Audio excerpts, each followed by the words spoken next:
আল্লাহর প্রিয় হাবিব বলেন, আল্লাহুম্মা বারিক লানা ফি রজব ওয়া শাবান ওয়া বাল্লিগনা ফি রমাজান।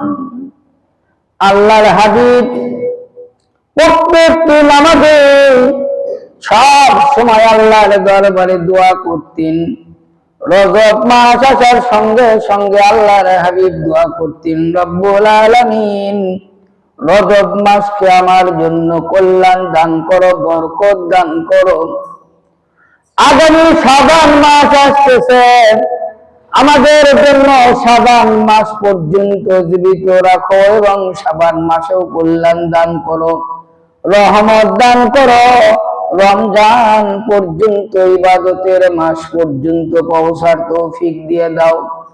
রমজান মাস এমন একটি মাস, যে মাসে মানুষের গুনাহগুলান একদম ঝরে যায়।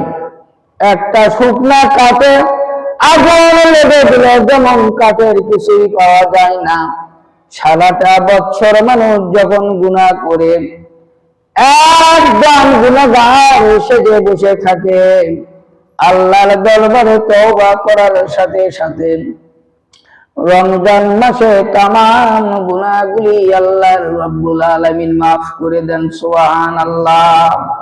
এই জন্য এই মাস থেকে দোয়া করতেন। আমরাও প্রত্যেক নামাজে এই দোয়াটা বেশি বেশি করব ইনশাআল্লাহ।